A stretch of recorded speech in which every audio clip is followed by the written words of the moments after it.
দেখছেন নক্ষত্র, সবার আগে সবার পাশে।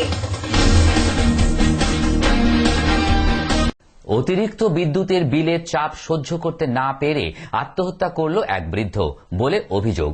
বৃহস্পতিবার সকালে ঘটনাটি ঘটেছে জলপাইগুড়ির পাহাড়পুর সংলগ্ন বালাপাড়া এলাকায়। মৃতের নাম নীরেন তন্ত্র, বয়স 65। এই দিন সকালে বাড়ি থেকে কিছুটা দূরে একটি গাছ থেকে তার ঝুলন্ত দেহ উদ্ধার হয়।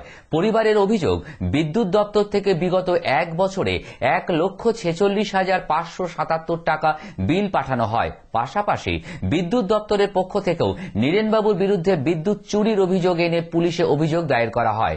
এই সমস্ত মিথ্যে অপবাদ এবং মানসিক চাপ সহ্য করতে না পেরে আত্মহত্যা করেছেন তিনি। ঘটনার তদন্ত শুরু করেছে পুলিশ।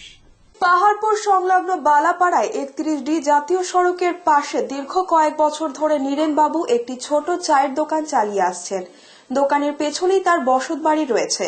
প্রথমে তার বাড়ির থেকে বিদ্যুৎ সংযোগ নিয়ে দোকান চালাতেন। পরবর্তীতে বিষয়টি বিদ্যুৎ দপ্তরের নজরে আসায় বিদ্যুৎ সংযোগটি ব্যবসায়িক স্কিমে পরিবর্তন করা হয়। নীরেনবাবুর ছেলে আপনতন্ত্র জানান, যখন বাড়ির বিদ্যুৎ সংযোগ ছিল সেই সময়কার সমস্ত বিল মিটিয়ে দেওয়া হয়েছে। এরপর থেকে বিগত এক বছর কোনো বিদ্যুৎ বিল তারা পাননি।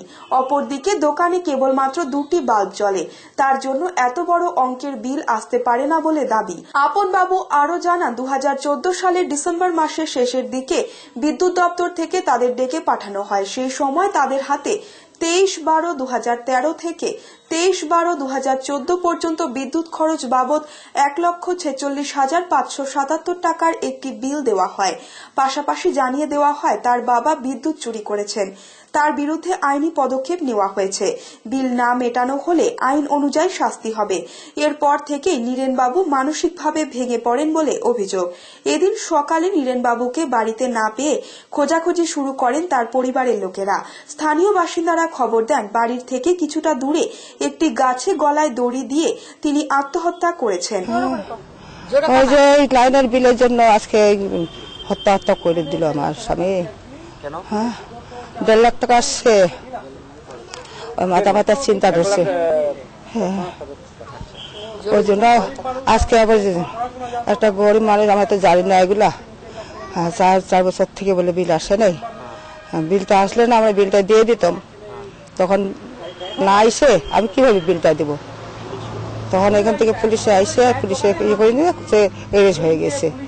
এরেস্টের জন্য আজকে যাওয়ার কথা ছিল, তো আজকে আমি যাবো কিভাবে, বাচ্চা যদি আমাকে আটক করে দেয়।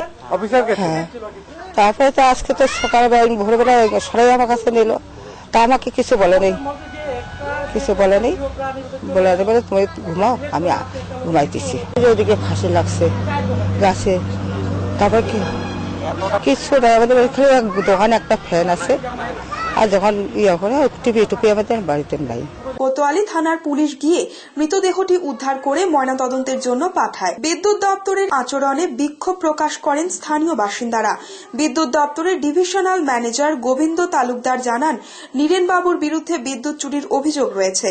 আমরা তার বিরুদ্ধে আইন অনুযায়ী ব্যবস্থা নিয়েছি। ঘটনাটি তদন্ত করে দেখা হবে। কোতোয়ালি থানার আইসি আশিস রায় জানান, নীরেনবাবুর মৃতদেহ উদ্ধার করে ময়নাতদন্তের জন্য পাঠানো হয়েছে। ঘটনার তদন্ত শুরু করেছে পুলিশ। আত্মহত্যা যেটা আপনাদের মুখে আমি শুনছি, তো ওটা খোঁজ নিয়ে দেখতে হবে, তদন্ত করে জানতে হবে। এতে নিশ্চয়ই রেটিং গিয়েছে, এবং বাইরে নিশ্চয়ই রেটিং ছাড়া তো বিল আসবে কি, আর খোঁজ নিয়ে দেখতে হবে কি হয়েছে। মেনলি যেটা হয়েছিল, ওনার একটা থেফট কেস ছিল আর কি, ডিসকাউন্ট করা হয়েছিল, তারপর উনি বুকিং করেছিলেন, তো থেফট কেসটা করা হয়েছে, এবং থেফট কেসটায় আমাদের যা যা প্রসিডিউর আছে সেই হিসাবে করা হয়েছে। এটা নর্মাল প্রসিডিউরে যা আছে আমাদের সেই হিসাবে করা হয়েছে আর কি। 1 বছর পরে দেখতে হবে, আমাদের কাছে যদি আসে ইয়েটা অফিসিয়ালি আসে, আমরা ব্যাপারটাকে দেখবো ঠিকঠাক। পুলিশ যেটা আছে পুলিশই করবে ব্যাপারটা, কি কারণে সে সুইসাইড করলো না। ভিন রাজ্য থেকে কাজ করে ফেরার সময় দুষ্কৃতীদের হাতে খুন হতে হলো এক যুবককে। ওই যুবকের বাড়ি মানিকচকের মথুরাপুরের ধনরাজ গ্রামে। গত 31শে ডিসেম্বর ভিন রাজ্য থেকে কাজ করে বাড়ি ফিরছিল ট্রেনে। রাতে মালদা টাউন স্টেশনে নামে এবং তার সাথে ছিল ঠিকাদারের ছেলে সমীর মণ্ডল। জানা যায় তারা একই পাড়ার বাসিন্দা। বাড়ি আসার জন্য মালদা শহরের রথবাড়ি এলাকায় আসে। সেখান থেকেই যুবক নিখোঁজ হয়ে যায়। পরের দিন 1 জানুয়ারি ওল্ড মালদা থানার শাহাপুর ব্রিজের নিচে রক্তাক্ত অবস্থায় পড়ে থাকতে দেখে স্থানীয়রা উদ্ধার করে মালদা মেডিকেল কলেজে ভর্তি করে। টানা কয়েকদিন চিকিৎসার পর চিকিৎসকেরা তাকে কলকাতা স্থানান্তর করে। নিয়ে যাওয়ার পথে বুধবার রাতে ওই যুবক মারা যায়। পরিবারের পক্ষ থেকে প্রথমে ইংরেজবাজার থানায় নিখোঁজের অভিযোগ করা হয়েছিল। বৃহস্পতিবার মানিকচক থানায় খুনের মামলা রুজু করা হয়েছে। পরিবারের অনুমান কেউ বা কারা পয়সার জন্য মুন্নাকে খুন করেছে। মুন্না মণ্ডল হলো আমার ভাগনা। সে গত 31 তারিখে রাজস্থান থেকে কাজ করে ঠিকাদারের ছেলে যে লেবার উঠায় তার সঙ্গে ফিরছিল। নাম হলো সমীর মণ্ডল। ওর বাড়ি কোথায়? ওর বাড়ি ফতেনগর। ছেলেটা আমার ভাগনার বাড়ি ধনুরাজ গ্রাম। ঘটনাটা হয়েছিল যে ওখান থেকে ফেরার পথে ওরা প্রায় ট্রেন থেকে 1:30 রাত্রে নামলো। নামার পর ঝলঝলিয়া স্টেশন থেকে ওভারব্রিজ রোডের এখানে আসলো। এসে ওখানে আগুন পোহাচ্ছিল। আগুন পোহানোর পর ছেলেটা চা আনতে গেল। এসে দেখছে আমার ভাগনা নাই, সেখান থেকে আউট হয়ে গেছে। ছেলেটা এবার বাড়িতে এসে ঘুমিয়ে থেকে গেছে। তারপরে ছেলেটা ঘুমিয়ে উঠে প্রায় 1:30টার সময় আমাদের ফোন করে বলে তোমার ভাগনা হারিয়ে গেছে। আমরা গিয়ে প্রায় 1টা-2টার দিকে মালদা পৌঁছালাম। গিয়ে খোঁজাখুঁজি করে প্রায় 12টা রাত্রে বাড়ি ফিরলাম, তখনও পাইনি ভাগনাকে। আর পরের দিন ভাগনাকে পেলাম গিয়ে শাহাপুর ব্রিজের নিচে ক্ষত অবস্থায়, তাক্ত অবস্থায় পেলাম। সেখান থেকে নিয়ে গিয়ে মালদা মেডিকেল কলেজে ভর্তি করায়।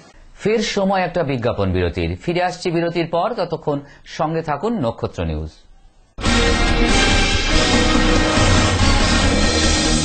আপনারা দেখছেন নক্ষত্র, সবার আগে সবার পাশে।